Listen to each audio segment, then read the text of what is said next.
Welcome, everyone, to the Four Post Massacre Podcast. I have, of course, your host. You can simply call me Zaya. With me is my ever so extreme caller co-host. What is your name? What up? I got nothing. Hardcore and gamer words. It's like 2008, you know for a fact. It's your boy, Ding Blow. Ding. Oh, the ding. Okay, gotcha. I was like, ding. Okay, dingo. I just remembered.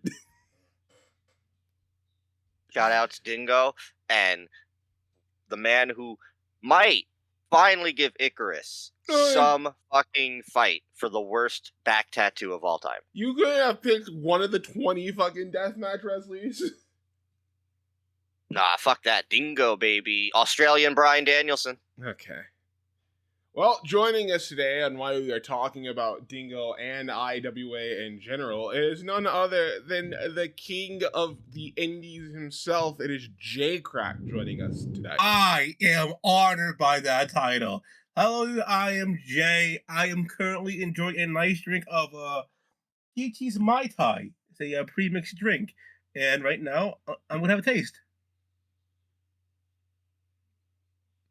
Not bad. All right. There you go. Fucking drink reviews also here on the podcast. We do it all. But Jay, with this, you are currently in a 6-way tie for second place with one whole appearance on this show. We're back to a 6-way tie now, right? Well, this time it's for second place because CJ has first place with 2. Yeah. You're tied with Sean, VPOC, Charles, Hit Kid, and of course, producer Josh. But what about his overall? Overall appearance, you have met. This is Jay's 7th official appearance on this show. 7 times. That's right. I am your 7th-time King of the Indies champion, even though the other reviews weren't really indie, but you know what I mean. Well, no, you've done CCW, you've done PWG. And that's why when I joined the pod, I realized you guys aren't doing enough indies. And I thought to myself, you know what? This should be my gimmick on the show. I do the indies. You're right. And look, I was saying we need to do more indie shows for a bit. But again, that's up to the people who get on this show who just want to just watch bad fed shows. But I digress. We're going to be talking about something completely different here tonight, ladies and gentlemen. We are going to be talking about IWA's King of the Deathmatch 2008. Oh, no. IWA Mid South. Yeah, IWA Mid South. But for this one, we are only doing the last night of the tournament. There were 2 nights. We skipped the first night. We were only doing the second night to see who eventually came out the winner as the King of the Deathmatch 2008 champion. But that will be in our first segment, obviously. But also we got our main event of the evening. Adam, what are we doing? We're doing a tournament. Of course. But new site gave me new tournaments, and we're doing something we've never touched on before. We're going to be doing the best betrayals in whether WCW or the Fed. Oh. Interesting. All right. Well, who is the best at betraying their friends? Well, we're gonna. I bet you Batista and Ray's on there. Well, we'll be finding out later tonight in our main event, but beforehand, and also Zahaya, we've got something else. After that's right. Tonight we also reveal the special shows. Is it 4 shows this month for 5. March? 5 shows for March. 5 different shows for March for Rando month, and to see which of our guests in March will be getting said mystery shows. So all that coming on this edition, but let's not waste any more time. Let's get right into it. Let's get into our retro review.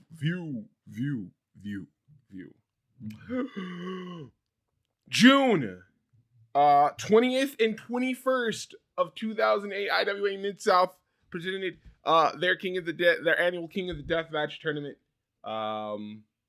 So I will go over and take it to Jay and ask him the simple question: why specifically King of the Deathmatch 2008?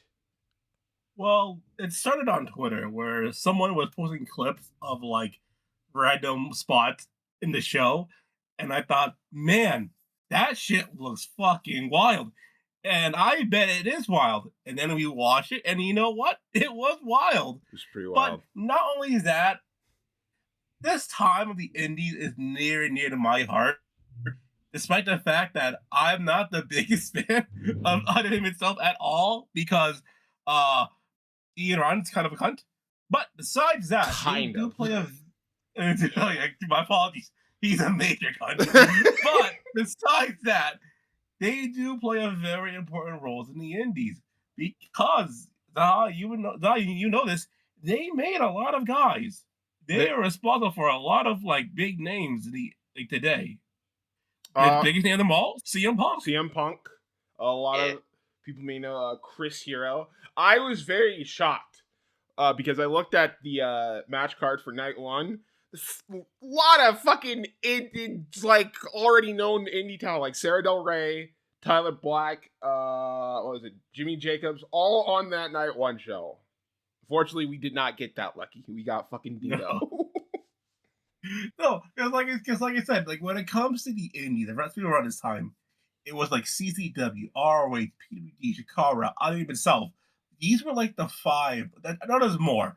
These were like the five that were like really the big main ones that like the fourth were paying attention to really, because like these had the most buzz. You were going to get like either great matches, crazy spots, or just pure garbage.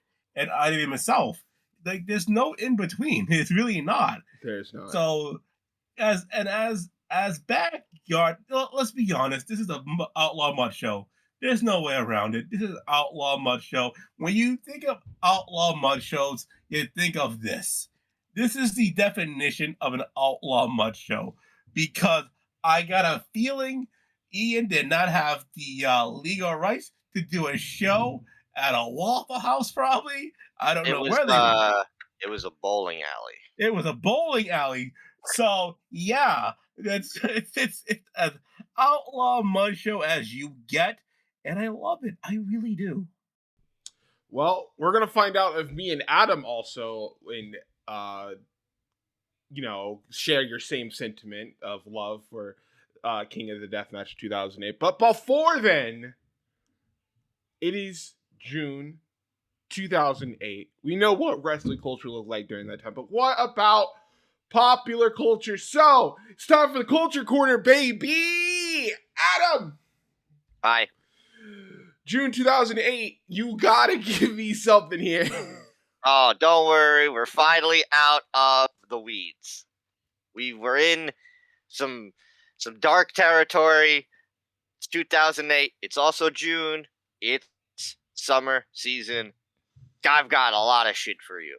But because he's not here at the moment, due to the fact that producer Josh has job, I swear I thought for a second that was about to be him, but it wasn't. So I've taken over TV, sort of. I'm not doing what he did, and I'm not doing games. I'm doing things that happened. And there's only... We don't do that here.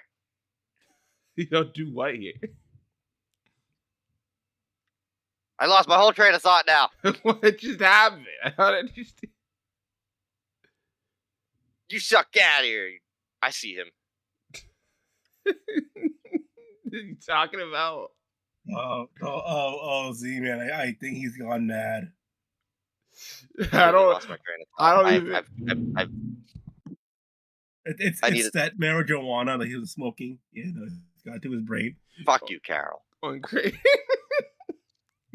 He's not even. He's here. talking to people that aren't even around. Don't do this to me. This is he is unwell. People. It's just We're me so sorry. and Jay. There's no one. Just me, Oos. And Carol died 10 years ago. I don't know. You need to move on, okay? I moved on, and I know that train wreck. It was difficult for all of us, but we need to move on. Okay. I'm gonna do the movies first now. I'll come back to the TV. Okay. June 2008. Like I said, when I say I have a lot, there's good and there's bad. Mm-hmm. Let's start with the bad. The Love Guru with Mike Myers. This pretty much ended the Hollywood career. Yeah, it really did. This is like the end of it. He's like, okay, you're just very one note. We got you. And this was live action. He still has Shrek to like. He had Shrek, on. But as like leading comedy Hollywood guy, I was like, oh, no, that's the end of that. This is it. A movie we just watched recently, Zahaya, that me and you did not care for, but the man who was just in here who fucked me over cared for. Wanted. Yeah, no, that movie's not great. God, I wanted to throw up. It's You like Kevin Dunn's editing? How about it a movie?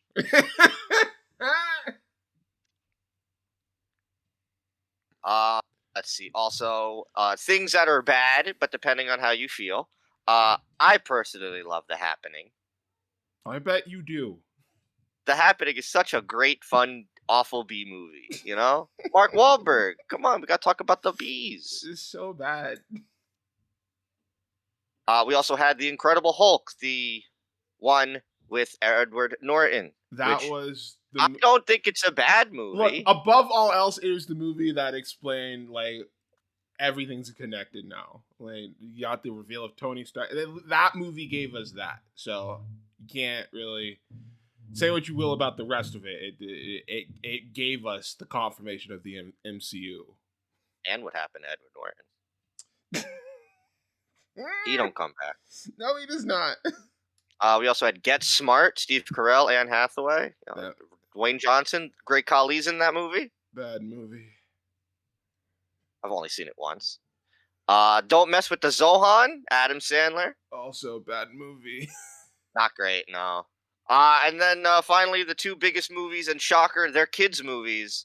I personally think it's just okay. But WALL-E came out. I love WALL-E. How dare you? It's fine. Okay. I think the first half, when it's just him and Eva, that's fine. That's a cool, like, little silent film. The whole thing is, and then they go on the ship with the fat people of what our society is going to look like if we don't get our shit together. It's happening currently. Yeah, that's what I mean. And then a movie that I've never seen, but it's very popular. Kung Fu Panda. I still can't believe to this day you've never seen one Kung Fu Panda movie. Never seen the Kung Fu Panda. That's crazy, bro. Nah. Like I said, a lot going on in the film. Sadly, on the TV end of things, not really anything big in TV, but in the entertainment world, this show was on the 21st. So I'm gonna try and do the math right here. Yes. One day after this show, sadly, we lose the greatest comedian of all time in the history of comedians, and my childhood of being the voice of Thomas the Tank Engine. George Carlin passed away, sadly. Yeah. On June 22nd. The greatest comedian of all time. That man understood how to do comedy and political and make it relevant and make it work and make it. God, he was on the button. God, if he was around today, Trump would have no fucking shot in hell. And 6 days after his passing, SNL, instead of having an actual live episode, would take the week off to air a rerun of the first original episode of SNL, which George Carlin hosted. They made a movie about that. They did. They did. It's a We great watched fucking movie. It is a really good movie. God, I love that movie. Yes, Saturday Night's really good. The guy who they playing Carlin did a great job too. But that's it. That's all I got for the entertainment side. I know sorry to end it on a sad note, but I love Carlin, so I got to put him over. All right. Well, that is the TV and movie, the media side of June 2008. But what about the music? You gotta have songs of the summer. So, what were the songs of the summer at the? I'm just end gonna. of June? I feel like it's the summer. Uh-huh. It's late 2008. It's like 2000s. They have to be on here. I'm gonna go for the Black Eyed Peas. All right, not a bad choice. I feel like that's a good shot. I might be off by a year. Cat De Luna, line up. Fucking SummerSlam. What did he? What did you pick? You know that fucking wind it up. Oh yeah, wind up. Winding up. Oh yeah. Who's that by? Cat De Luna. Cat De Luna. Cat De Luna. Okay, gotcha. Well, we'll have to wait and see. But this is the Billboard Hot 100 for June 21st, 2008. Coming in at number 10, we got 4 Minutes by Madonna and Justin Timberlake. Oh, that was for the James Bond movie, I think, right? I have no idea. I think that was for a Bond movie. Madonna and Justin Timberlake for a Bond movie? To do the song. Oh, that sounds very... Unless I'm thinking of a different Madonna. I know Madonna did a song for a Bond movie. It could be a different movie. At number 9, I got a pocket full of sunshine. I got a pocket full of was sun. it Natasha Bedingfield? By Natasha Bedingfield. This would get popular here and then disappear for a little bit and then got brought back to popularity thanks to fucking Easy A. She was a Simon Cowell discovery, right? She is British. Yeah. At number 8, we got Sexy Can I by Ray J and Young Berg. Okay, Ray J. At number 7, How Am I Supposed to Breathe With No Air by Jordan Sparks and that piece of garbage, Chris Brown. This was a time where if you were on American Idol, you did have a career. You did, at least for right now. Well, if you were on it, if you were a winner, it's very short lived. Yeah. No, you're right. At number 6, we got Love in This Club by Usher and Young Jeezy. I prefer the remix. Yeah. Usher was a good shot. The reason Beyonce, the melody's a lot better. Yeah, you're right. At number 5, we got Take a Bow by Rihanna. Rihanna. Okay. Okay. At number 4, I was not aware that I thought this was next year, but apparently it was this year. It's I Kissed a Girl by Katy Perry. Oh. I thought that was like 2010. I did too. Same year. Yeah. At number 3, we got Bleeding Love by Leona Lewis. Oh, yeah. Yeah. Another Simon Cowell person. At number 2, probably the greatest song that they've ever written, we got Viva La Vida by Coldplay. The Scientist is better. And I don't fuck with Coldplay. At number 1, the hit song of the summer. Come on. It is Lollipop by Lil Wayne and Static Midget. God. Okay. Well, all right. Yeah, baby. Yeah. Look, Sure. that song, like Wayne was already like a rap legend at that point, but that song took him to fucking mainstream, bro. Yeah, yo, that I know like old heads fucking hate it, but nah, that's still my shit, bro. That is still my shit. It was everywhere. Fucking people did covers of it. It was. I don't look. Yeah, I get it. Auto tune whack, but no, that song. Ooh, Wayne probably did Wayne knew auto-tune properly. Well, he used to. I don't know. He may have used it a little bit over the years, but that song, that is my shit right there. That is my shit. No, you're right. Lord in heaven. But that is the top. It doesn't look like Black Eyed Peas or the other dude was anywhere near on here. I think that was a dude. It's a girl. No, I shall do video games because I got bored. Oh, wow. We have So June 2008 video games. Yes. So let's start with Robert Ludlum's the Born Conspiracy for the PS3, Dragon Ball Z Burst Limit for the PS3. I got that. Top Spin. I don't know what that is. Lego Indiana Jones. Yeah, Adventure. I did play that. Persona 4, baby. Fuck yeah. That's my shit. I've heard of it. Not a weeb at this point yet. I think you like Persona games. They're fun. And Metal Gear Solid 4, Guns the Patriot. Yes! Oh, yeah, it's finally out of purgatory. It's free. Gosh, nobody ever thought they could do it. All right, well, that was the Culture Corner for June 2008, but now we head back to the wrestling side for June. So, Ty, do you have time for CZW? I do, but Adam, do you have time for WXW and Noah? Oh. Ooh. Chills. WXW and Noah presented Dead End 8 Night 2 European Navigation on June 22nd, 2008. On this show, Burned Forer of WXW beat Eddie Edwards of Noah. Takashi Sugiura beat Chris Hero in 14 minutes and 44 seconds. Ablas of Absolute Andy and Steve Douglas beat Chris Hero and Mark Rondon to become the new WXW Tag Team Champions. Kenta beat Claudio Castagnoli in 16 minutes, 32 seconds.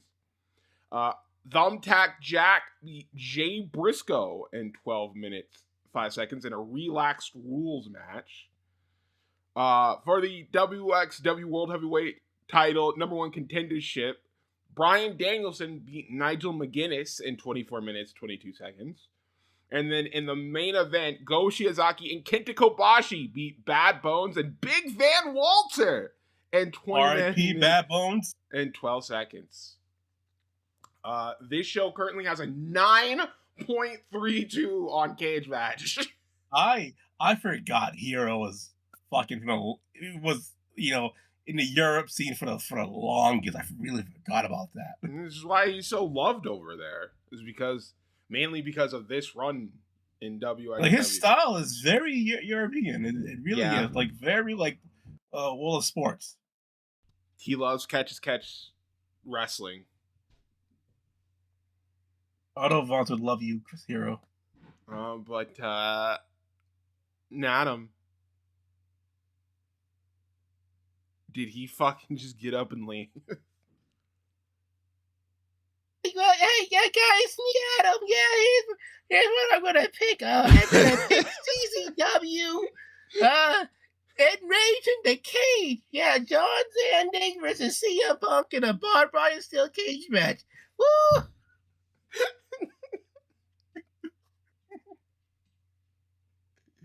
All right. Yeah, is that all? That all that's on the show? It's a 3-hour match. is one match on the card. It's with John Zandig, CM Punk, who's already signed to the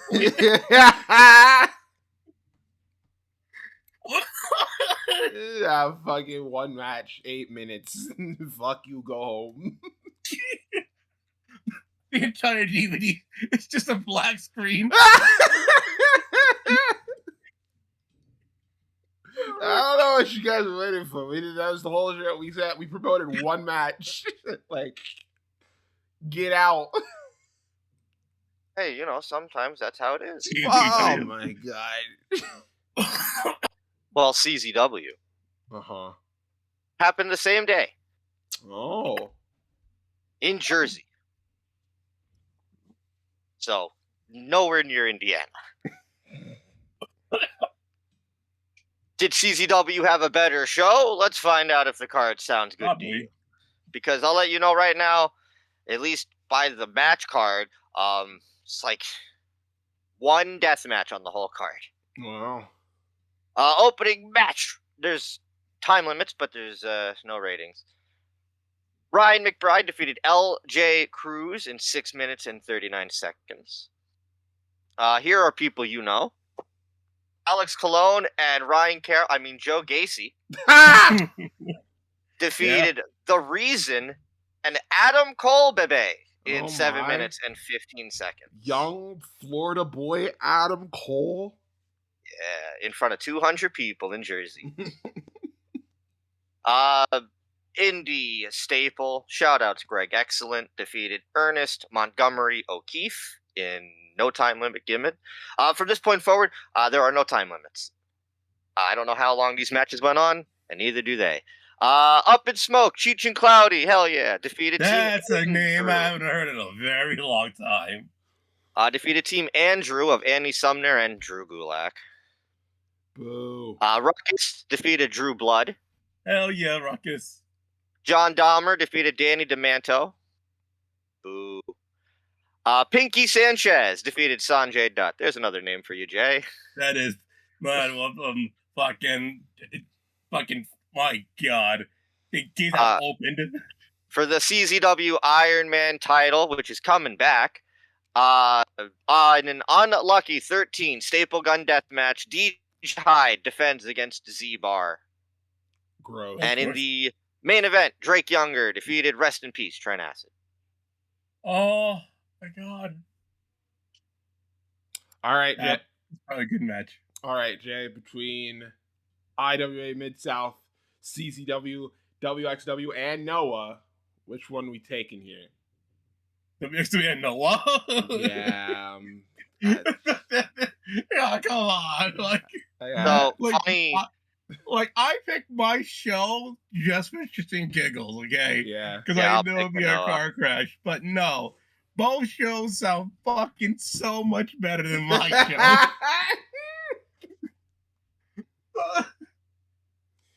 All right. Well, let's not waste any more time. Let's get into it. This is IWA King of the Death Matches 2008 Night 2. They're at a bowling alley. Yes, At a bowling alley. I can't tell you who's there or how many people are there. There are, or who's commentary, because there's no commentary. Whatever version we got, what we had, there was no commentary on. Like, when they did replays, though, we were able to hear the commentators themselves at times. But for the show itself, that whatever rip that we got didn't have commentary on it. So we're going straight blind into this one. Very independent, as you would expect. There's no intro. There's no fun opener. It's, here's the match. Let's go into the introductions, as it's round one. No, it's round two. Yes. Death from Above match, as Devin Moore takes on Ian Bloody, or Ian Rotten. Oh. My God, the selling of Ian Bloody. He was just... Selling? Is that what we're calling it? He was just flipping around. Bro, everything that he was taking bumps like a chip and making Devin Moore look good. That could have gone wrong in this match. It did. The fucking light tubes didn't break. They kept falling down onto the fucking floor. So the whole point of the match, it seems like, cast your minds back to the 49ers match in WCW, where there were 4 boxes in each corner, and in each box there was something in it. Well, it's similar-ish, where there's like pallets in each corner, and in each of them there's a weapon of some sort. And I'm assuming the point is you throw them into the corner, and then it would break open and then it'd spill on their head. Well, this ring sucks, and whatever production team designed this sucked, because if you threw them into anything, the box is already rolled. We're already So, open. The whole point of the gimmick of the match is now out the window. Ian You can't fucking move. get that a lot in the show. You get that a lot. Bro, sometimes the fucking boxes would fall to the outside. And Ian, it's probably a little of both of motherfucker can't work, and also he's Ian Rotten, so he won't work. Yeah, you're right. He is just walking around. Devin Moore is trying his fucking best. He is trying his hardest. He really is. And this crowd is dead. I've never heard. Ian is like, he's getting lied to all stuff, but he's not selling at all. No. I've never in my life heard a crowd. Oh, I'm better than you. No. It's nonchalant selling. Like, he's just there to be there. I've never heard a crowd this dead for a death match. Because how am I supposed to be enjoying the death match if the weapons, they do nothing? And then, oh man. So Devin Moore wins. Thank Jesus. Yeah. The longest 10 minutes of my fucking life. Oh no, it gets longer. I forgot. Yeah, no. The longest 10 minutes of my life, followed up by the second longest 10 minutes of my life. Because Jay, you're gonna have to explain again who this person is. So a IWA Mid South, regular rolling hard, who has a finisher called the N-word Stomper, and it's the actual N-word itself Stomper. That's the name of his finisher. He comes out with an afro. It's very of its time. Yes. He's dying at this point. He is dying. He has cancer, right? And like he wants like one more match because he's IWA Mid South regular. He bled for that company. He needs one more match, and he's like, no, I'm not doing that. No, I'm not doing that. And then proceeds to beat the shit out of him. Mm-hmm. And then proceeds to bring out a shit ton of fucking people in the back, like 12 guys. I'm guessing and then they all they're proceed guys to beat the shit out of him. They're on the show, or they're like they're like the trainer, like whatever trainees, and then they all proceed to beat the shit out of him. And then this goes on. This keeps going on and on and on, so and the long. crowd. Guys, this is what he wanted. Yeah, that's another whole thing. We'll get to that. But like, they're beating the shit out of him, and maybe like one or two fucking people are like, "Yeah, go rolling, come on, let's go." It's like, yeah. I don't think this crowd has any idea how to react to this. It was straight apathy. The entire it's probably like 50 minutes he got his ass beat for. And then they all leave, and then he grabs the mic while his fucking pants are falling down, and proceeds to say, "This is what he wanted as his retirement to go out on." Bro, his fucking pants are on his knees. Like they're on his knees. He's emotional. He's crying after getting beat up. The crowd are so confused. And rest in peace to the dude. Yeah, because this is the fucking thing I've ever seen. He legit died within like months later. Like he legit died. I don't mean to laugh. It's just like fuck. That's your send off. Hey, I'll put it this way, people.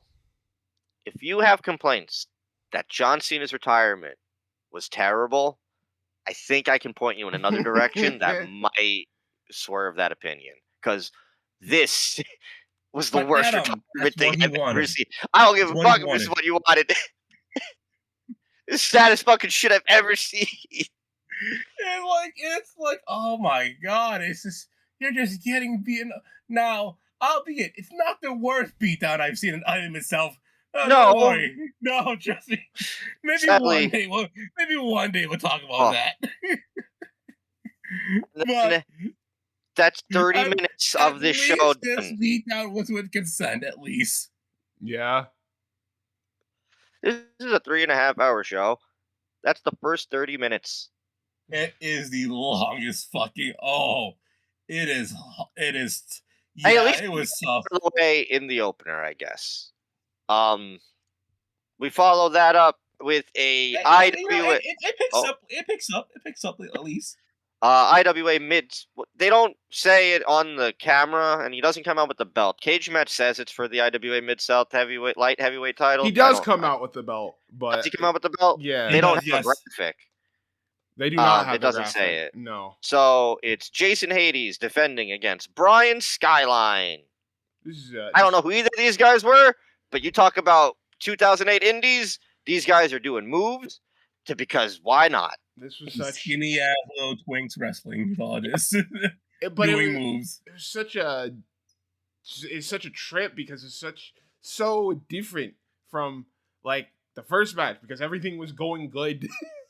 They did all their stuff well. Like they moved they move fast. Very Jason solid, Hades didn't overstay his welcome. Just does crazy moves for the sake of it. Brian's also is the mini evolution of Orange Cassidy and Solid Monster.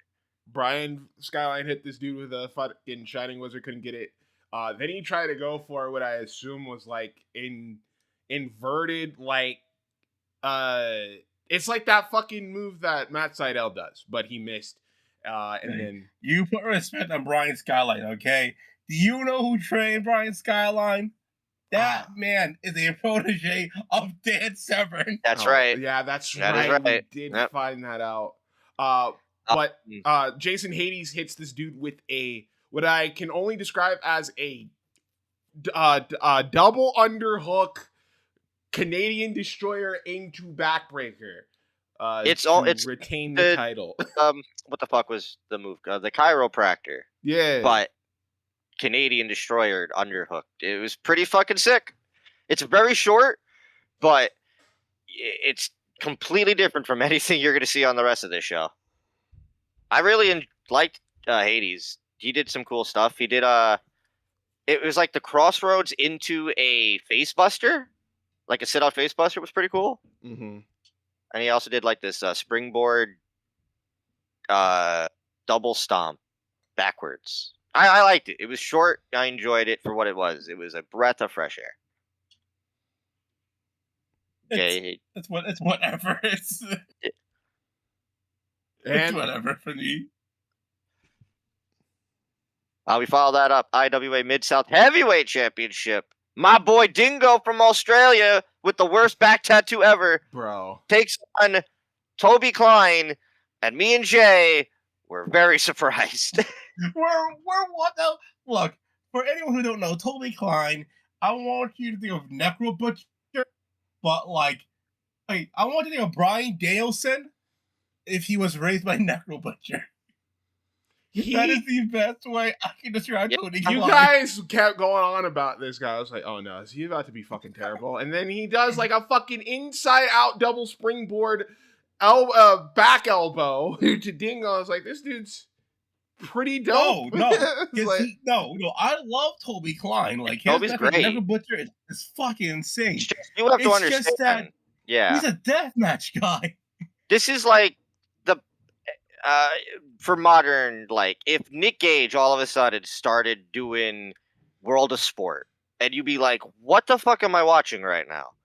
Because Toby, for me and Jay, it's mostly he's a CCW hardcore, IWA as well. He's not bad. He's a really good hardcore guy. And then in here, he's doing character work. He's barefoot like he's an MMA fighter. He's doing springboards. He's wrestling. I was like, where the fuck was this guy?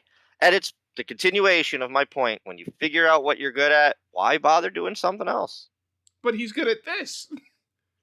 But if this wasn't going to get him anywhere, true. But the deathmatch stuff was, what's the point? I guess you're right. And I enjoyed him in Dingo for what it was. Oh yeah, mostly for Toby. This was a fun match. I liked it.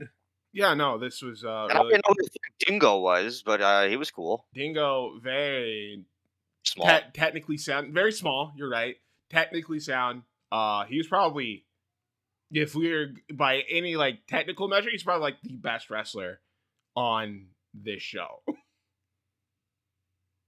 I'm surprised. I've never heard of him before watching the show. It looks like he only really did IWA and What Australian indies was he doing, That's Adam? fucking insane. it's Think a lot about of it, right? IWA and Chicago-based indies. Like, think about it, right? Think about it. You come all the way from the land on under, it's the shiver me timberland, as I call it, Okay. and like you fucking go to Indiana to wrestle. So you want to hear? I was just looking at his resume, his cage match, and I came across an 8-man tag, which is also for the IWA World Heavyweight Championship in 2008, in which Dingo as champion teams with Ricochet and Bobby Fish to fight Too Tough Tony, somebody named Aries, but not that one, and Mustafa Ali. That sounds dope. In 08. I mean, it looks like he didn't really do deathmatch stuff. A lot of, like, when he was champion, he was fighting regular wrestlers. Well, he Who would have thought? End of the match saw him trying to go for a dive from the top, but Toby catching him, but he goes behind, turns him around, hits him with the fisherman suplex, goes up, hits him with the moonsault, and gets the 3 count. I very much enjoyed it. Yeah, it's a very fun match. And then fucking land down under place, so hell yeah. And they pay tribute to the sheep herders. They do. They start doing the bushwhackers. Do it for the bushwhackers, started by Toby Klein. Like, you get it? Yeah, I wasn't here because I got a snack. He was doing AWA stuff. He was. He mentioned Buckwinkle at one point. Aren't the bushwhackers from New Zealand? Yeah. Yeah, but New Zealand, Australia, you know. No, don't. Yeah. Up next, it is the continuation from this point forward. Unfortunately, it's deathmatch for the rest of the show. It is a barbed wire boards match as CJ Otis just a knock off Dolph Ziggler. Taking on Insane Lane. He's somehow a knockoff Jacob Novak. He's also like the most non-deathmatch looking deathmatch. He just comes out in his fucking wrestling gear, just straight black tights, black knee pads, like one singular elbow pad. I had my doubts on him because I was like, this dude don't look like he do the death match. And then here comes his opponent, Insane Lane. 100%, he do the death match. He do the death match. And you know what? No, CJ Otis, give him flowers. He held his own. He really did. He held his own. He takes a barbed wire spot in this match. It gets stuck in his back. I was like, bro, why?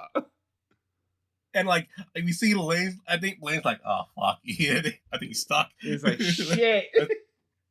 Let's see if we get him out of here. In terms of like the death matches, this is standard. Yeah. Lane fucking bleeds like a motherfucker, obviously. But it's more of like a basic WWE-ish like hardcore match. The biggest spot is this pallet of glass that they keep using. But outside of that, it's really standard fare. It's a warm up. Yeah, the first few matches are just warm ups to like their really big stuff. I guess the finish hits the worst diamond cutter ever. I was about to say, I guess the finish was supposed to be that he hits the diamond cutter into the barbed wire board. CJ ain't taking that. But he missed the board completely and just kind of hit it next to it and just won anyway.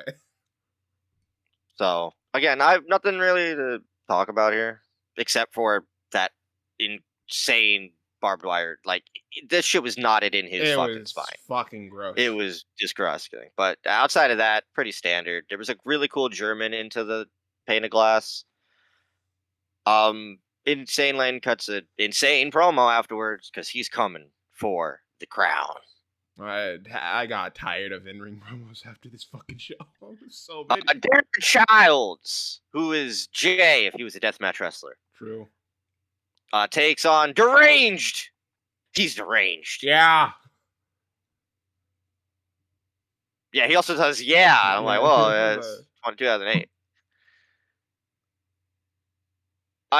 Sue LA Knight.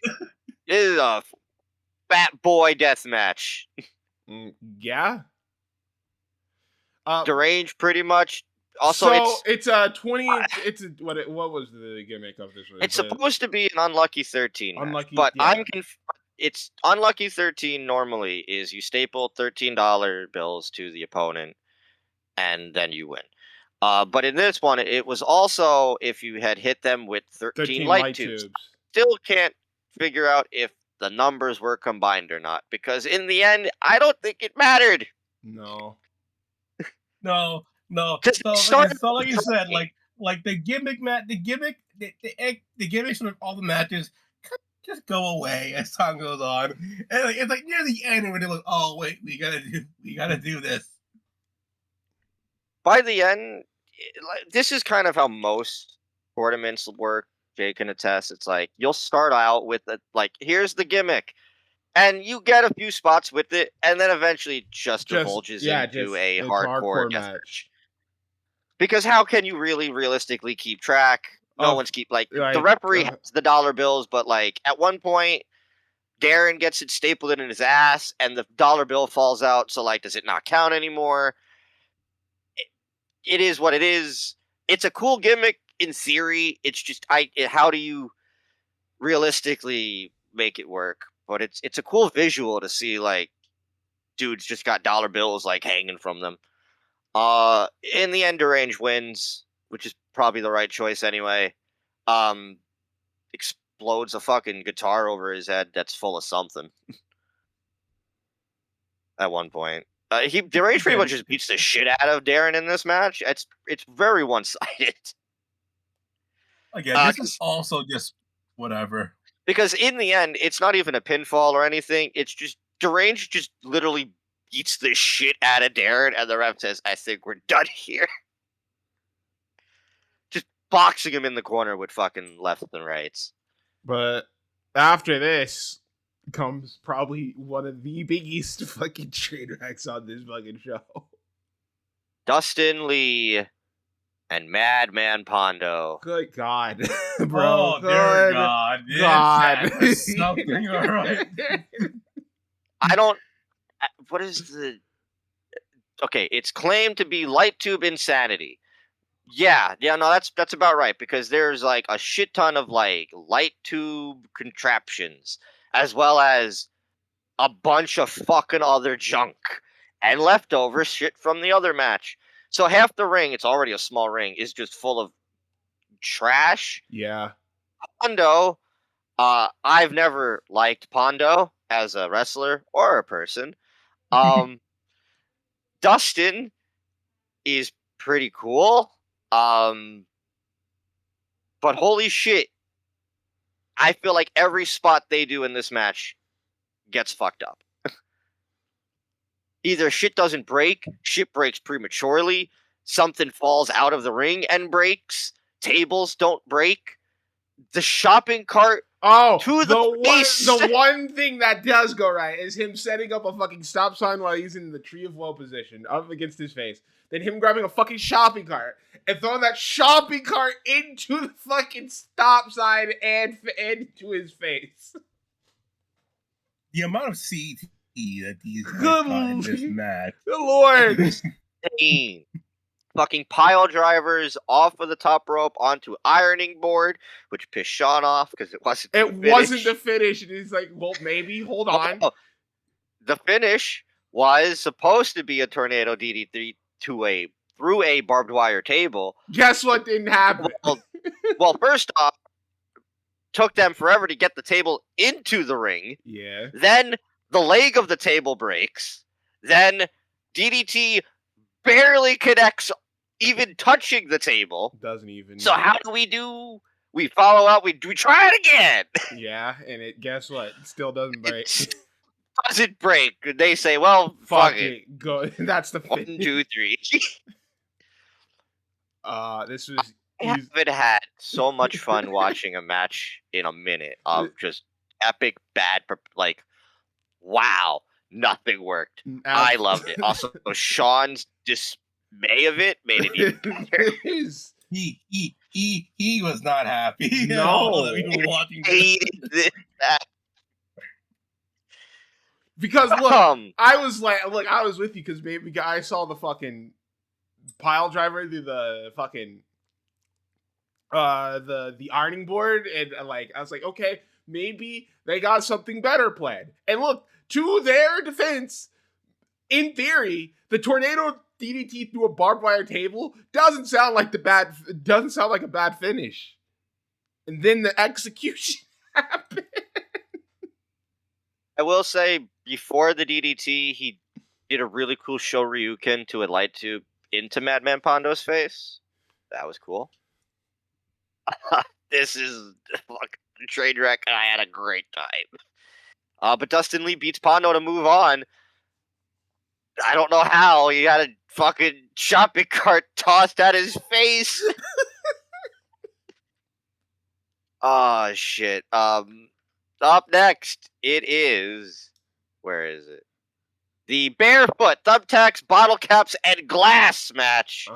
As Scotty Vortex takes on Danny Havoc. If you have feet issues, this isn't the match for you. No, I don't have feet. I don't have feet issues, but for me, my biggest problem is the feet. It's the whole match plays towards like feet spot. Feet. You know, I feel like after the first like 2 or 3, it loses the luster, and like these guys are just doing feet spots for like 12 minutes, and I don't. And think like it they're works. carefully walking on shards of glass and like light tubes. They're carefully walking, doing like spots. And it wasn't until like they got into the ring where they started doing more feet spots. And it was like at first like it was like you know what like, you know. Danny Havoc, God bless his soul, does a lion salt. Might be the worst lion salt I've ever seen in my life. I was watching this Sunday. You rewatch it. Something else. And I rewatched it yet. I'm like, oh, Danny, no. And God bless Scotty. Scotty does not kick out right away. Scotty's being a good friend and goes, it's that too, even though I didn't understand. Like, I had to rewind it to see if, like, what did you botch or was there a plan here? Oh no, you fucked up because again they're trying to not fuck themselves up with the feet, and it's too much feet. It you is know what too it much is? feet. I think his feet was probably just hurting like that. He hits the shit.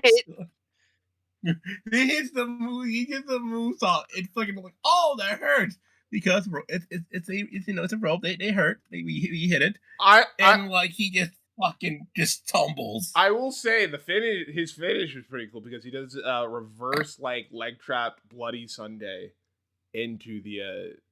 I love Danny Havoc. He's a great deathmatch wrestler. He's a great wrestler. Scotty also. This is I think feet-based offense match. Not great. Kind of detracts from them doing anything else.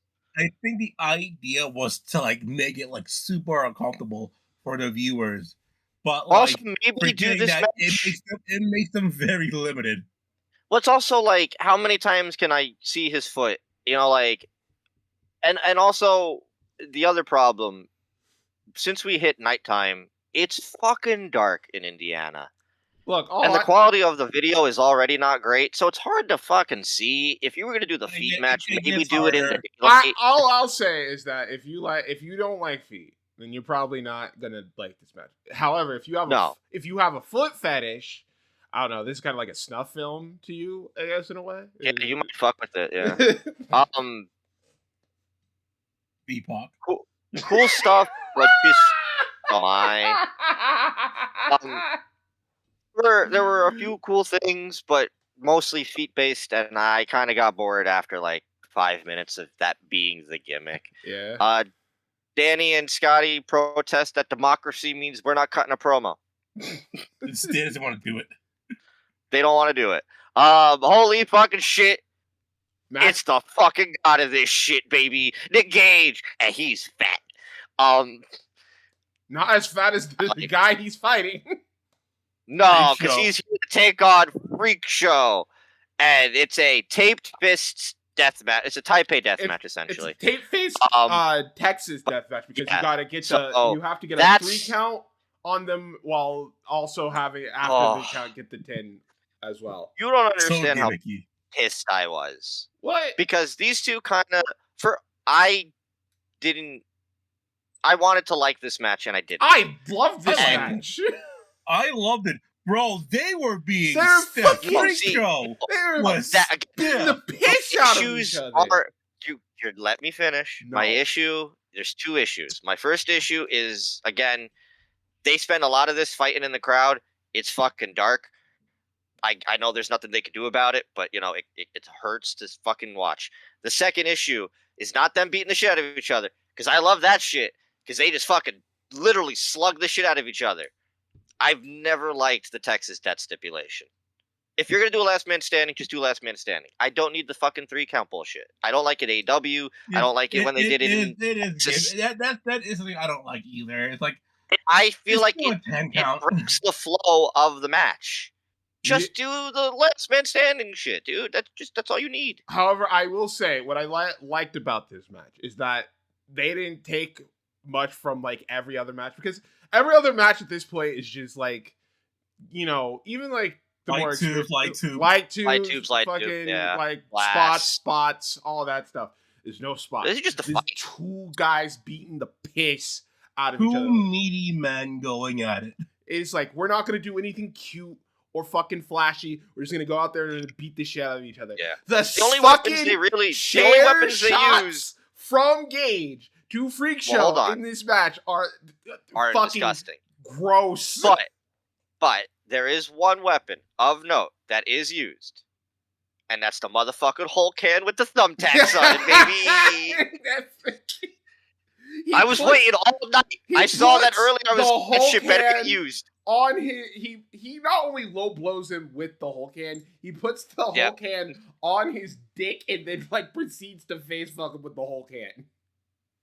It's great. It was pretty sick. It was a good spot. And then after that, it's like mostly it's chairs. Besides that, they're just punching each other It's in just the a fucking head. brawl. Freak Show fucking full Nelson Miss slams Nick this Gage. dude into the fucking chair at one Destroys point. the chair. They bleed the hard way. It's fucking. Yeah, no, sure, straight up. Yeah. Gage has Dude, him the in the back corner. of Hits him. Freak Show's head. He hits Freak Oh my Show God. with like 8 fucking face washes in the corner. washes. While fucking this dude is bleeding out, and then he gets the 3 count.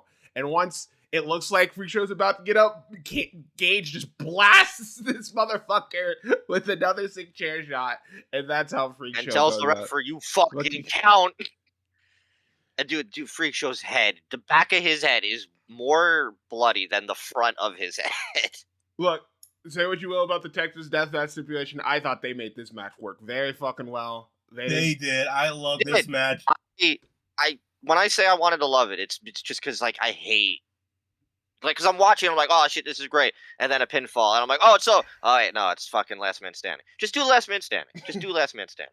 I hear you. That's all I'm asking. That's all I'm asking. Outside of that, they beat the shit out of each other, and you're good. Great point that you made. It's like compared to the other death matches on this show, this is probably the most realistic death match because it's just 2 guys trying to literally kill each other.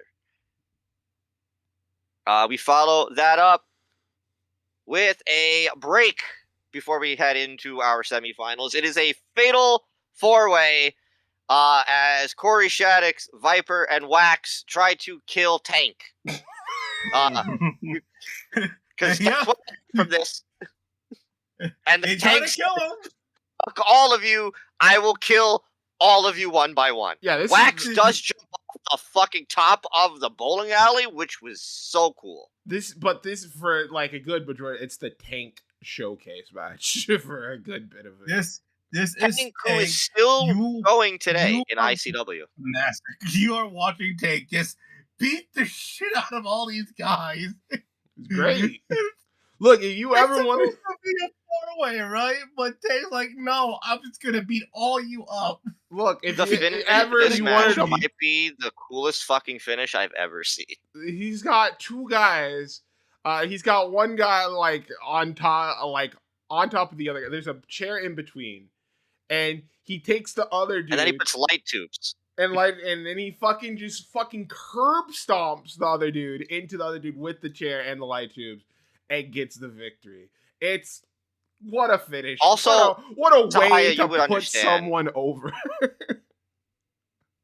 You would understand, and Jay, maybe you would, but this reminded me of current, very similar to the 4 p.m. what we do with the hardcore title, because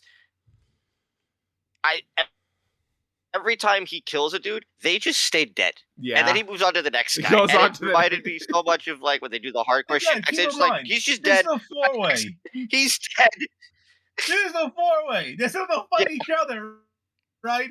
Tank This goes, started no, out as a I'm 3-on-1 fighting all of you. handicap, and then it became a 1-on-3 Well, if the handicap. And in point- the end, Tank fucking kills them. If the point is to put anyone over on this show, Tank was the most person who got over out of the entirety of this entire thing. Yeah.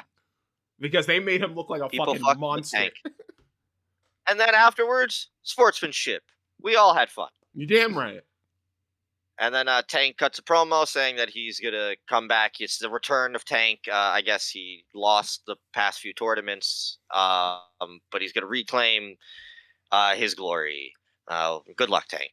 Again, 55 years old, is still doing death matches to this day for ICW. So sometimes you never know. It works out for you. It's time for our first semifinal triple threat. It's a 3 corners cinder block match, as it's Insane Lane, Deranged, and Danny Havoc. Holy fucking shit. You want to talk about It's a car things crash. not going right. This Yeah. I is love it. This is half my of this car crash, match- and I love it. half of this match is focused on Insane Lane with a fork. A lot of fork violence. And then Now I get the fork. I don't think I've ever seen a flaming cinder block pile driver before. They Oh, really. feel like we did more didn't get damage. that. We didn't get No. that at all. Instead, I don't know we what you're talking about. Deranged fucking ass on fire. Yeah. Insane Lane still gets pinned and he's out of this one, so now it's down to Deranged. And fucking And Danny Danny Havoc. Havoc, my OG, my hero, fucking from across the ring. It's a small ring, but from across Yeah. the ring, fucking diving double foot stops Tank after he got lit on fire. And then Deranged would then proceed to give it back to him by power bombing him onto cinder blocks. And then Zai, I thought of you because we didn't finish watching this together. Deranged on the apron dragon screw to the outside. Hell yeah, baby. They fight on the outside for a bit. Danny's tossing him through shit. The pumpkin finally gets used. It's about damn time. At this point, they go into an area. I can't tell what the fuck is going on. It's dark as shit. I literally can't say anything. They finally get back to the ring. Deranged does a butterfly into the corner. That's not enough. Blue Thunder Bomb. That's not enough. But you know what is enough? Royal Rumble elimination. Hurricane Run to the outside. 1, 2, 3. Deranged is out. What? No, because I think like he got fucked up in the ropes. So like that fucked him up, and then he just that was it. I just thought that was a little anticlimactic. It was, Also, but no, it was false count anywhere. I was happy it was over because it was getting messy. It was getting rough. Hi, any thoughts? No, this was just. I didn't really care for it all that much. I appreciate the cinder block spot with the fight, but it just didn't work out all that well. So, but we follow that up with our second semifinal. It is a light tube pyramids match. This is my match of the tournament. This is fantastic. Nick Gage, Devin Moore, and Dustin Lee doing cool shit. Hot sauce, spit to the face. that might be the worst thing in the whole tournament. Ow. Yeah, that's pretty sick. And Nick's eyes is fucking burning for like Yeah. the entire time. But it's like Devin and especially like Devin and Dustin after their first matches or the first matches to open. They up got the to night, show more here. It's like they were on a mission to like show like we got dealt a bad hand on that one. Like that's not how we because they were fucking Nick killing Gage it in this match.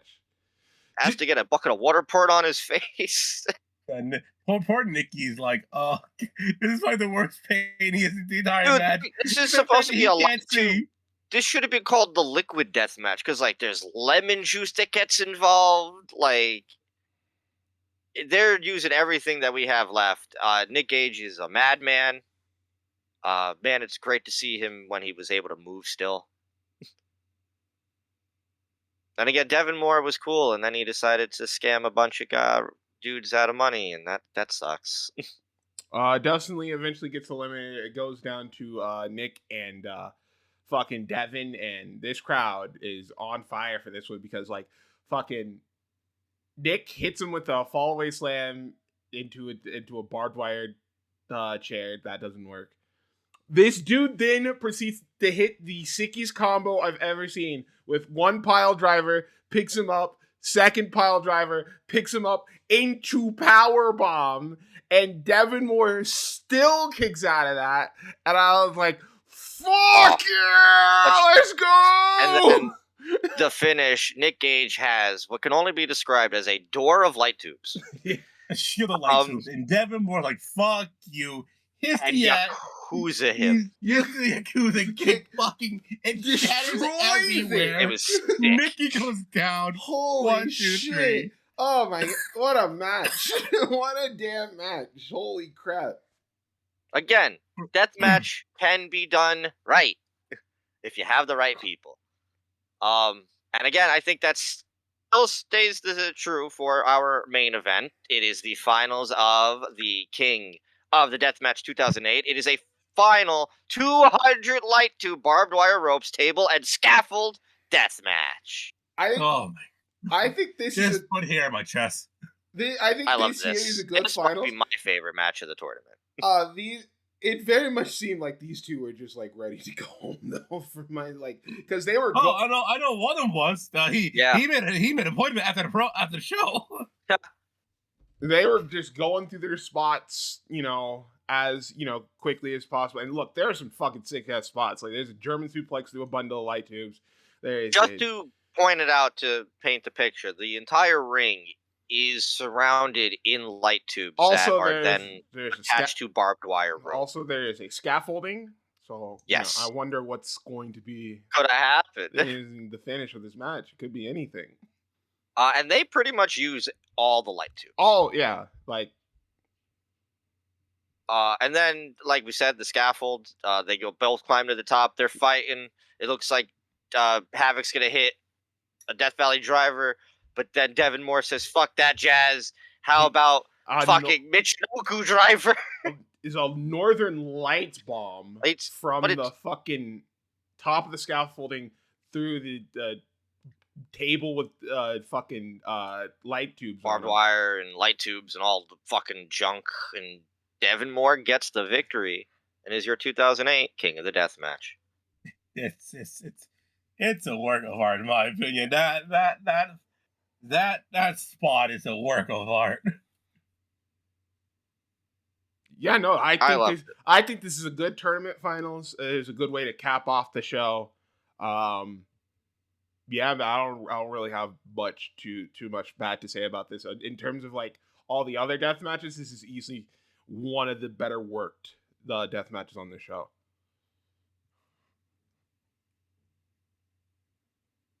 In my opinion, I think it was. My favorite match was from the Nick Gage and the Freak Show. That was my personal favorite, but the finals were my second and third. Mm-hmm. No, I think I'd agree on that. I think the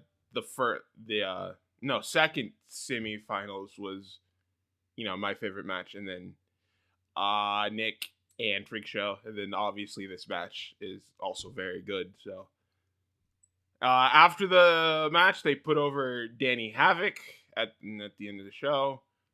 Then so Devin gets to cut his promo, and that's how we end up. He wants to go home. Yeah. He wants to go home. Everybody wanted to. It's probably like 2 in the morning at this point. He's like, I'm not doing this ever again. Oh, Devin, little do you know. But yeah, and that's IWA King of the Deathmatch 2008 Night 2. So I will go over to Jay Crack first, since this is his show that he picked out specifically. What grade are you giving King of the Deathmatch 2008, Jay? I'll give this a C. This is a car crash, but it's a fun car crash. I enjoyed it. Yeah, I was very skeptical because, as Adam can attest, like, we had gotten through the first half of the show before we stopped for a bit. And at that point, I was like, I'm not sure, bro. I don't think I'm going to be fucking with this show. And look, it definitely has its low points in there.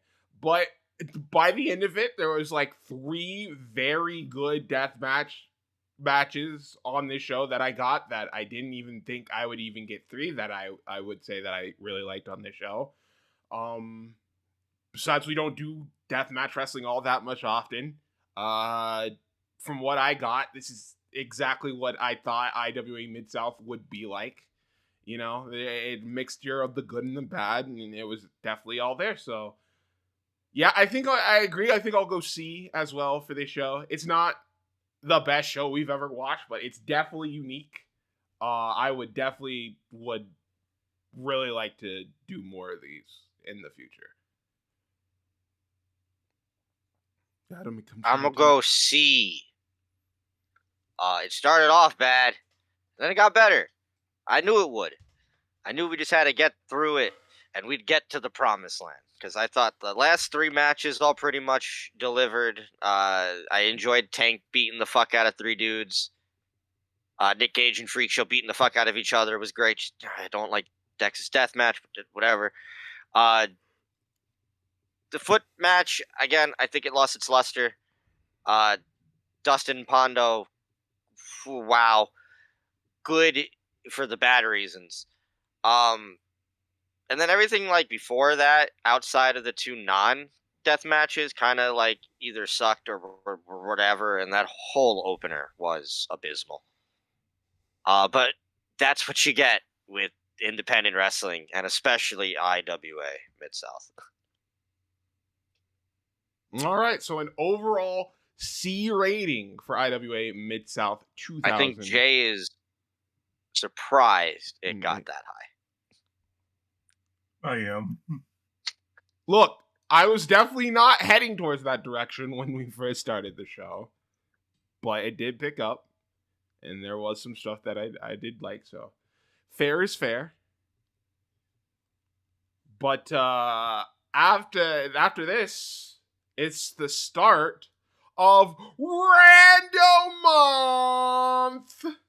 Yes, it is. And before we get to our final, I'm going to tell you all at home who our guests are going to have to partake in watching, including the start of next week with our first guest. It is going to be the return of CJ Velvet, which means he's going to be 3 ahead of Ready in the Pack. Look at that. Oh, wow. Never would have guessed. So it's always my favorite part when we run down what's about to happen with Rando Month. I just have to get all of the shows quickly because I already forgot. So CJ Velvet next week is going to be doing the TNA portion of our Rando Month. Okay. And we are going to be going to 2007 TNA. We're going to be talking about Sacrifice 2007. So, do you know what is special about Sacrifice 2007? I do not. Of course, the main event, Kurt Angle, Sting, and Christian for the inaugural TNA World Heavyweight Championship. Oh. Also on that show, by far, one of, if not the greatest TNA matches of all time, and my personal favorite TNA match of all time, the Texas Death Match between Chris Harris and James Storm. Have you ever seen that match? I don't think so. Really? It's the greatest fucking TNA match of all time. It's that match walked so that Bobby and James Storm at Bound for Glory could run. Also on this show, we're going to see a Four Corners X Division match featuring Loki, Alex Shelley, Jerry Lynn, and Tiger Mask. Oh. And the continuation of a storyline that we haven't touched on in a minute. Sahaya, do you remember the incredible storyline of Christy Hemme versus VKM? Define incredible. Yeah, well, it's back again because Christy has found her next tag team to go after VKM in the form of the Bashams. Oh my god, you're kidding me. Also, Christopher Daniels and Rhino, Jeff Jarrett and Robert Roode, Jay Lethal, Sabin, and Sanjay Dutt in a three-way for the X Division title. Going to be fun times next week with CJ. I didn't know the fucking Bashams had a TNA run. What? They have one match. What? Okay, so it's a fucking what? Who was it? Fucking Trevor Murdoch situation. Well, no, Trevor Murdoch was signed, and he had a run on Explosion. Outside of that means going into March 9th, Hit Kid's back on the show. And we're going to be covering ECW with Hit Kid. We're going to be covering Living Dangerously 1998. The show will feature Taz and Bam Bam Bigelow continuing their infamous feud. We're going to see Rob Van Dam and Too Cold Scorpio, Masato Tanaka, and Doug Furnace. So Furnace and LaFon. Sahaya is excited. Sabu and the Sandman, and a main event tag team match as Shane Douglas and Chris Candido take on Lance Storm and Al Snow. Oh my god! And then, after that, on March 16th, Connor Green is back on the pod. And we're going to be covering WWE with Connor. And we're going to 2010, Zahaya. Oh, for no. Four-way. Fatal Four-Way! We're going to be covering Fatal Four-Way. Oh, no! The show will feature Jericho and Evan Bourne. That's a good match. It is. As well as Punk, Big Show, Swagger, and Ray for the world's heavyweight title in a four-way. The Hart Dynasty against the Usos and Tamina in a six-person tag. That's not a four-way.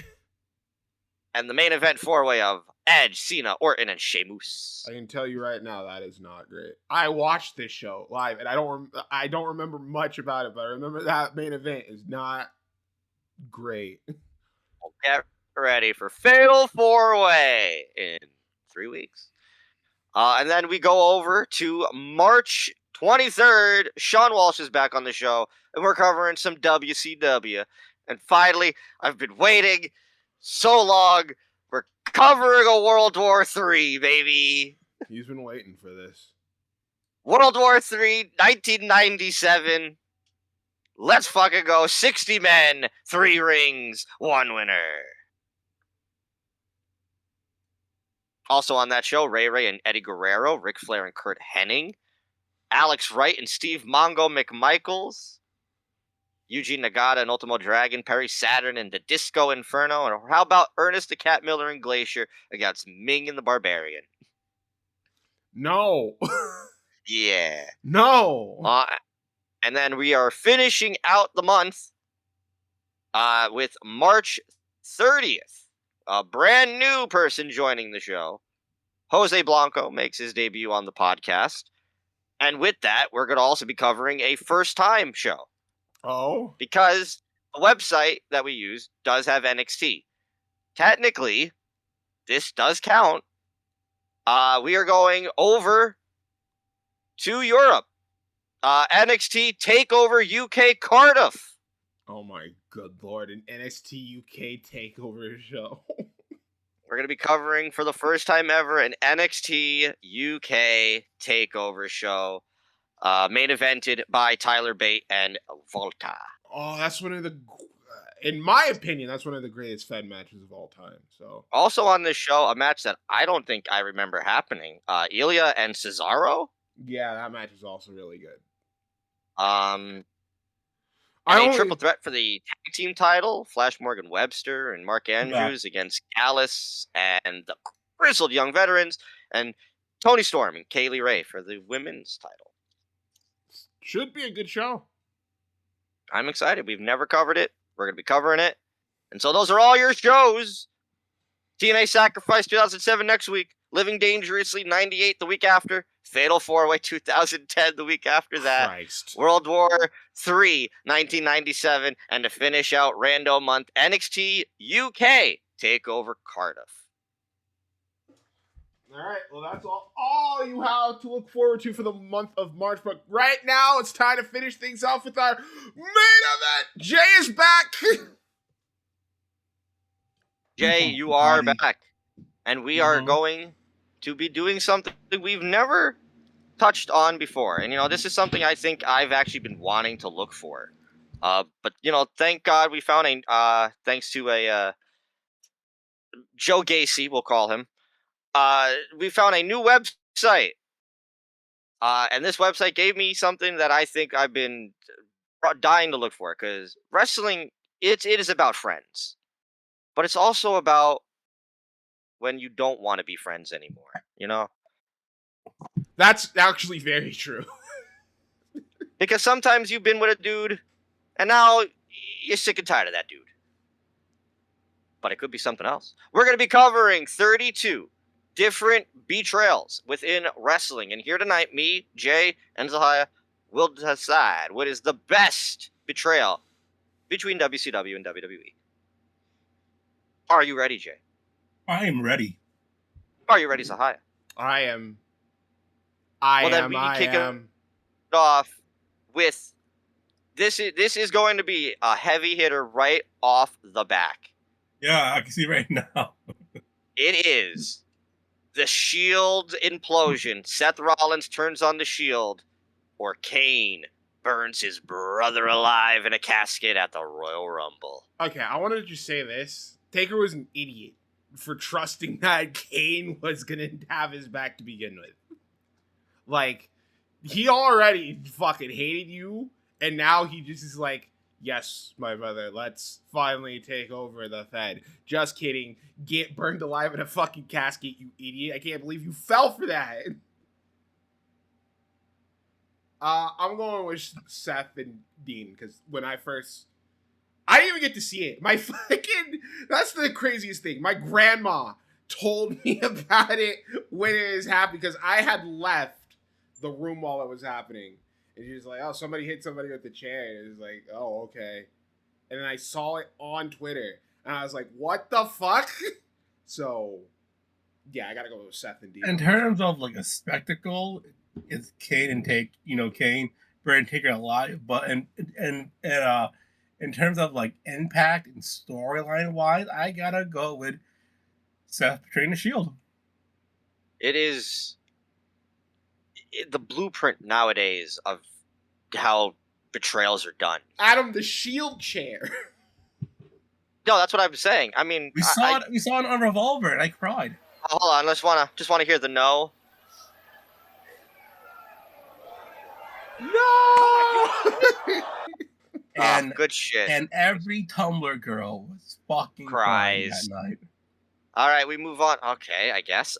Brock Lesnar annihilates Cody Rhodes, or Evolution turn on Orton. Evolution. Cody is also fucking stupid for trusting Brock. Yeah, absolutely an idiot. Now, like, the betrayal here obviously is great. What happens with Orton afterwards, whatever. But great betrayal to begin with. We move on. Raw's War. The Rock becomes the new leader of the Nation of Domination, or Orton's kicked out of the Authority. The Rock. The Rock. It led to something much bigger. It completely changes his character. It led to Randy being abusive to Seth in that one segment. Which is fucking hilarious.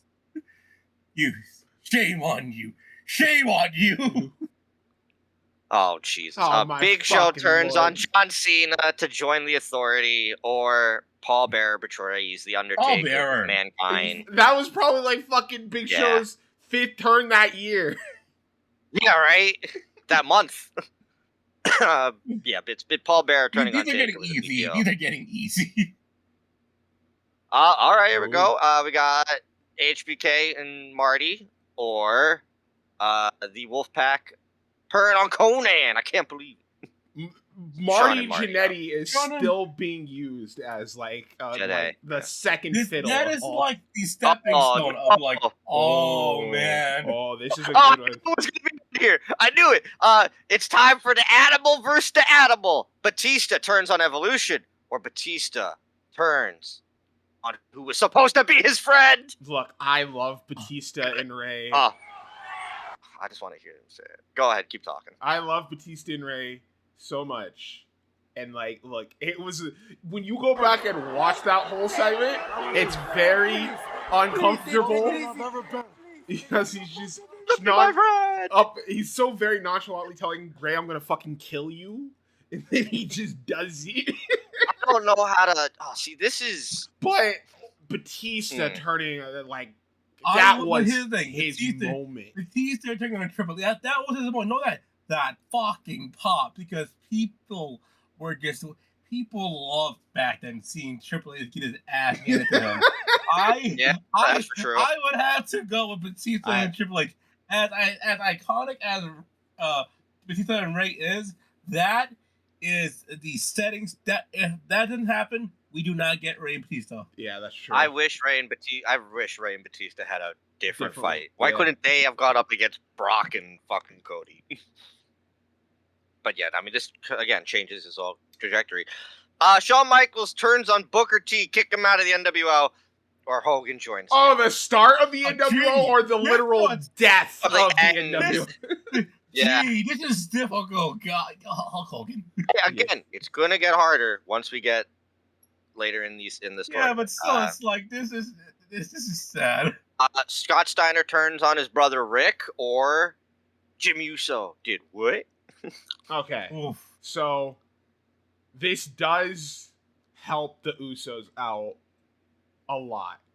However, this also gives us Big Papa, like the Big Papa pump. So I will say, like, as cool, as great at the moment, like, the Usos are finally like, no, fuck you, Roman, you're abusive. You're actually very abusive. What's wrong with you? I gotta go with Scotty paying Ricky. I gotta go Because, like, that leaves the Big Papa pump. That's a way... It's a career change. Scott turning on Rick doesn't turn him into Yeet Man. So yeah, I'm going with Scott. For true. Someone cry. Dominic betrays his father, or you should have died in the womb. Nikki Bella and Brie Bella. You died in the womb. I think I'm going with Brie and Nikki. Yeah. I'm gonna go with Dom and Ray because look, as funny and iconic as that. Not the Jerry Springer segment. Look. Fucking, it leads to something much better for Dom. Okay, you're right, because like Dom needed that, and he's been on like a very high trajectory ever since. I can't. That Nikki and Brie feud is so fucking bad, bro. It's so bad. The greatest fucking soap opera of all time. I gotta go with Dom on this one. That's fair. Billy Gunn gets kicked out of DX, or Sammy turns on Roman. Sammy, it's not even a fucking question. Yeah, me turn on Roman. He should have beat him instead of Cody. Carlito betrays Rey Mysterio and Dragon Lee. What? Or Becky assaults Charlotte, which, Becky was supposed to be something different. That it completely changes her entire trajectory as well. Like, what are we talking about here? But is it a failed betrayal, though? How? Well, because they wanted it to be a heel thing. Which it was for a bit. It was, but then it made Becky this massive star. Which, shit, that's just how it turns out sometimes. We got Eddie Guerrero turns on Ray Ray in 05, or Dakota Kai turns on Tegan Knox. I love that Dakota heel turn, but that fucking beatdown Eddie gives Ray is so. Oh my god! Disturbing. And it leads to that fucked storyline where Dom's Eddie's son. Of Dominic. I gotta go with Eddie and Ray. Yeah. Tommaso Ciampa turns on Gargano, or Rhea Ripley turns on Liv Morgan. This changes Rhea as well. Like this is her big moment from that point. Yeah, but I will say this: the Ciampa and Gargano one before it got stale. This was like the hottest feud. That was the biggest thing you could argue in that company. That was this feud between Ciampa and Gargano. And Ciampa was such a scumbag. Like, remember on Twitter, he's like, you can't even look at your wedding photos anymore because I'm in them. And proceeds to upload every photo he's in the wedding. He was so good during that stint. I wish they would have ended that feud better. But yeah, I think it's Ciampa and Gargano. Injuries affected that from really having the proper ending. Yeah. I'm giving it to Gargano and Ciampa because, that made NXT must-see. Yeah. Then again, that Rhea, it made her a fucking star. Like, she is quite literally, the biggest star right now. Mm-hmm. Because she does things to people, whether it's good or bad, but she does things to people. I got a fun story later on to tell the pod. But yeah, I'll go with Ciampa and Gargano. Zahaya. I already said Ciampa and Gargano. Oh, okay. The Usos super kick Roman Reigns, or oh my fucking lord, absolutely not. The Usos shut on Roman Reigns. That's a much more important moment. Christ, we spent 18 years watching these two get abused by their super abusive cousin. No. And it didn't lead to something completely awful. So no. Let's turn around Roman. Doesn't this one just lead into this one? Yes, it does.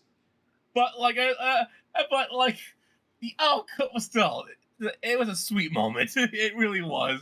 Because if you were following the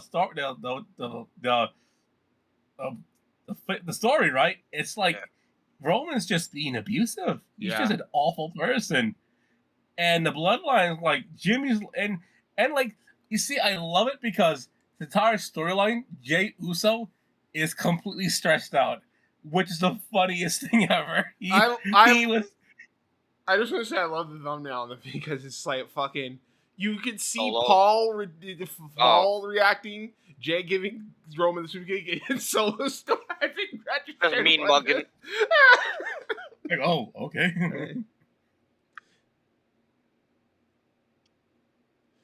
What is with this LWO bullshit? This guy really likes LWO. Santos turns on Ray Ray, or Triple H turns on Shawn in 02. Triple H. I will say this: that promo after. I hope your surgery doesn't go well. I hope your leg is infected.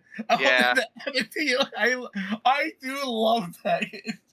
It's just being a hater. This is the most relevant Santos is, but that Triple H turning on Shawn is that Triple H and Shawn Michaels feud. That is the bright spot during that time. Yeah. For a little bit, and then they overdo it. We end with. What? I'm assuming it's the Angle Maze turn on Logan after the tag match. Paul. I guess. it's obviously the Alliance one. Yeah. Yeah, the Alliance. Yeah, Because it's the angle turn, right? Yeah. Good shit. I'm Even though it was very obvious. so even though we're going into the next round, any that you're surprised weren't here? There's a fair good a bit that I'm all surprised. Kevin's turns. I also have to say, all Oh. of Kevin Steen's, like Kevin Owens and Sammy, fucking Kevin Owens and Chris Jericho, like Nothing with Sting and Flair. no, just That's true. Yeah. Speaking of Flair, And like, even it though happened a lot. I'm not a fan of it, but the Austin heel turn, which I guess is a betrayal to the WWE teaming with Vince, That should have been on it too. or his betrayal of the Fed to join the Alliance. But anyway, we move into the next round. It's the Shield implodes or Becky turns on Charlotte. Shield. Shield. Yeah. Evolution turns on Randy or the rise of the NWO. The rise of the NWO. NWO. I already know the final two. Sammy turns on Roman or Triple H turns on Shawn. Now this is tough, but I gotta go with Hunter and Shawn. I gotta go. But I gotta go with Sammy and Roman. let me explain why. Let me explain why. This is Shawn. He's coming back, right? And it's the return of DX. The fucking crowd's happy. Shawn's back. People love Shawn. It is the first time that these two have been together after, Shawn decided to not behave himself properly backstage like a proper adult, and Hunter cut him off. But this is like a grand moment. Just to have Triple H be a complete cunt and pedigree him. I go with Sammy and Roman because this, in my opinion, is the height of the Bloodline storyline. Because I remember us doing the whole Royal Rumble reactions when we were watching the show. Even Hakeem, who's a very much not a fan of the Fed, was very much like marking out when Sammy turned on Roman. So it was like, I gotta go with this one. This is just a moment that was built up through months and months, and it paid off for at least this one show. If I'm just going off of the moment betrayal and not what comes afterwards, I'd go with Sammy and Roman. I'm gonna go Sammy and Roman. Understandable, because Tough though. Because that downfall of Roman is so satisfying. Yeah, go ahead. Not in like I hate Roman. No, it'd be like kayfabe wise, like as a mark. It was so satisfying. Finally, Roman, his empire is completely collapsed because people were like, "We're fed up with this, man." Kinda. Yeah, well, kinda. Because he would still lose. I'm sorry, he'd still beat Cody at WrestleMania. Well, but still, we're not gonna cover that. The Rock becomes the new leader of the Nation of Domination, or Angle turns on the Alliance. The Rock. I have to go with The Rock because, it's again, The Rock. It leads to bigger and better things. Batista turns on Evolution, or Paul Bearer turns on The Undertaker to join Mankind. Batista done an Evolution. Batista. Again, it leads to bigger and better things. Marty and HBK, or Dom turn on his dad. Marty and HBK. Yeah. Marty and HBK. Ciampa turns on Gargano, or the Usos turn on Roman, which leads to bullshit. Ciampa and Gargano. I'm going Ciampa and Gargano. I was gonna say Usos and Roman, but okay, I lost that. And last but not least, it'll be Scott turns on his brother, or Eddie turns on his brother. I would have to go Eddie. I love Big Papa Pump, I really do, but that storyline is just chef's kiss. Yeah, it's. But Scott and Rick give us Chucky. Yeah, Eddie and Ray. We move on.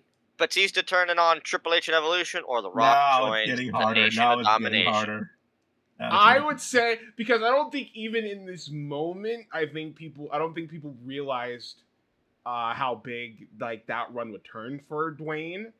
I think people knew like this was the moment for Batista. This Batista thing is immortalized in so many ways. Like, I feel like you remember Rock with the Nation, but can you remember the moment? You know? Yeah. But everyone remembers. You know what?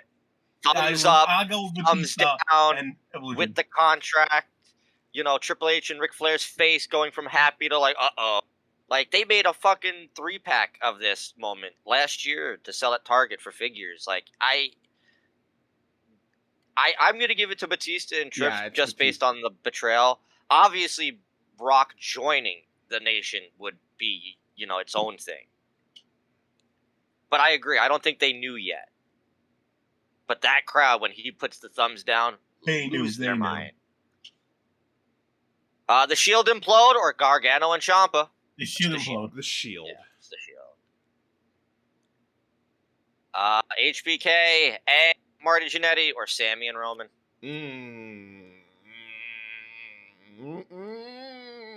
So now I have to start, you know, nitpicking here. I will say this. As iconic as Shawn turning on Marty is, it only leads to like Shawn being a bigger star. But the Sammy and Roman thing leads to something bigger, a little better, some bad. You could at down least, the line, but even if Sammy didn't win the world title, you can at least say him and Owens got their spot at the night one main event against the Usos, and they got to win. Yeah, the but title. Shawn becomes the megastar. I get that, but what is Marty? Sammy. Well, Marty was always. But that's Marty's fault. He had drug problems. My point is like, but that's my point. On the betrayal.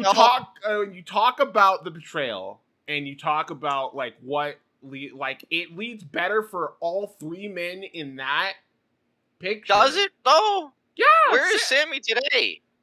He's at least on SmackDown. Kevin hurt, so can't really like Kevin can like, but like Roman is Roman, obviously. Like he's untouchable. Yeah, but like Sammy went right back to where he was, and that's worse than where Marty Jannetty is. Sammy's a much better spot than he was like before all that. No, but I mean, this was supposed to be the like now he's the main event guy, and I'm like he's still losing. Oh, like, I'm sorry about that. I thought Sammy was Hogan. What Twitter told me. Yeah, what? Fuck Twitter. Marty, the Marty one, I get your point, but you can't put that on the company or the angle. That's Marty having demons. Who knows? Because here's the thing: Marty is a great wrestler. He could have been something. They wanted him to be. But I'm not going out of what could have been. I'm going what happened. And from all standpoints, Sammy had a much better run than Marty. That's just what happened. Doesn't matter how it happened. Not only that, the storyline is better than fucking whatever Marty and Shawn was. I gotta go. Like, what do you remember after that moment with Marty and Shawn? Well, they have the IC title match, and then it gets canceled, and then it becomes Tito Santana because he didn't make it to Mania. Here you go. Yeah, so Sammy and Roman. All right. And that means it's Eddie and Ray or Hogan and the NWO. Sorry, Eddie, but I gotta. Yeah, I love you, Eddie, but again, Hogan. That. All right. Come on now. The Shield implode or the NWO. My Mark Hart says Shield, but I know that from a technical standpoint, the NWO did change the way the wrestling business works nowadays, and blah blah blah. And I get it, but you know what? Fuck it. I'm going with my heart. I'm going with the Shield. I am going with the NWO because it gave us that awesome, cool moment with Scott Hall when that fan throws the drink at his head and he no-sells it and fucking combs the back of his hair because he is that slick. It's during the promo, right? No, it was like at a Nitro. Excuse me. So I'm going to NWO.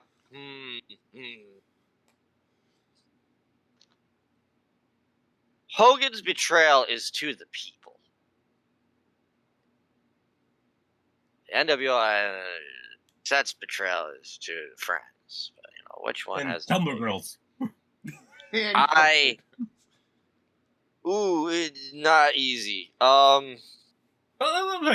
This is easy for me. I I bet don't it know why is. this Let me put it to you this way, okay? This was a beloved icon, before he turned out to be racist, who completely broke the heart of a bunch of little kids. And Adam, you love watching little kids cry. It turns you on, right? Good point. But Jay wins. Ah! Turns on Evolution or Sammy turns on Roman. Evolution. Batista. Evolution.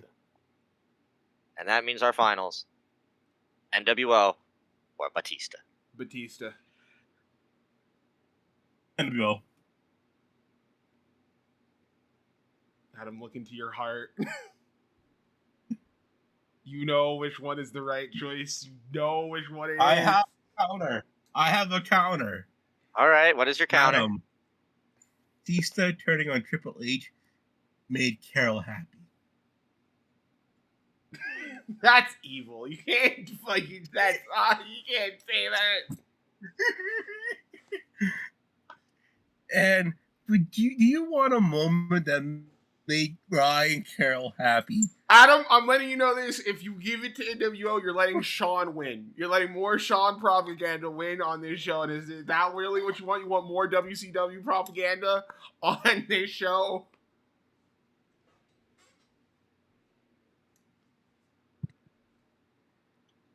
I don't. Well, Betrayal, it's a betrayal. A betrayal is a heel move. What's the A betrayal.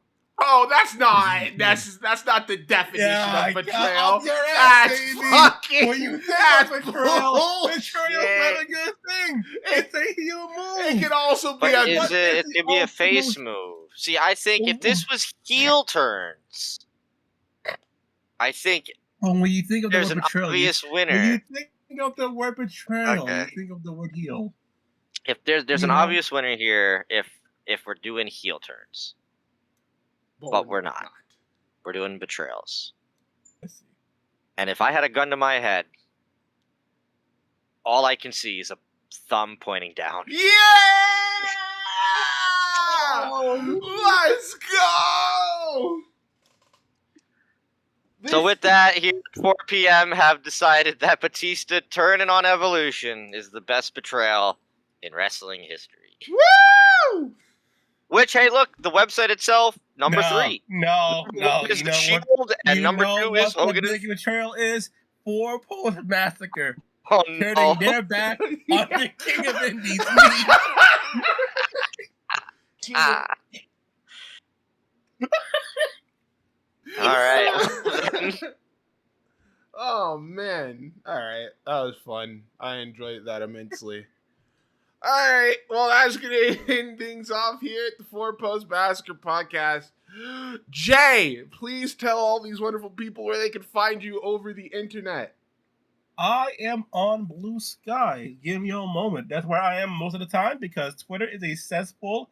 I am at jbodian.bluesky.social. You can get me there. When things are a little more set, I will also plug my Instagram as well as a writer, but that's not yet. I post cool wrestling clips. I shit posts, but mostly cool wrestling clips. So yeah, check me out on Blue Sky. All right. As jbodian. Hey, go check him out on Blue Sky. Maybe one day you'll be able to see him also calling out Hangman Page for the people he hangs out with. But Adam or Ding Blow, Yeah. is there anything that you'd like to add to help close out tonight's show? As always, support independent pro wrestling. It is the backbone of our industry, and without that, there is no future. So please go out of your way. Find your local indie. Give them some support, because you never know. They could be in the next big betrayal in wrestling history. Will Jordan Oliver turn on Alec Price one day? Hey, me and Jay sadly had to see one of those happen recently. Fucking Brent. I'll never forgive you. R.I.P. Alpha Sig. No, they're still around. We don't need you, Brett. We don't need you. All right. Well, those two, get themselves together.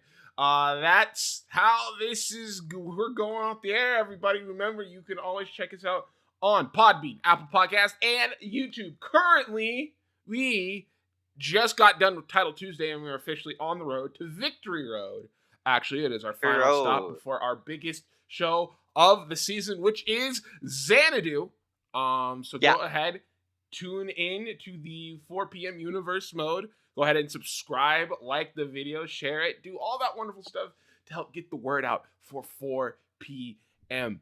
Also, put a lot of work into it. Also, next month starts Random Month, and we're starting with CJ, I believe. We're doing TNA Sacrifice 07. Triple threat for the inaugural TNA heavyweight title. So be there. That is what we are going to be doing next episode. And in the main event, it's your turn. Yeah, it is my turn. So you'll have to wait and see what I bring up on my end. But that's it. Thanks for listening, everybody. Take care. And Like your hair. Get out before I hit you with the shield chair. Oh no.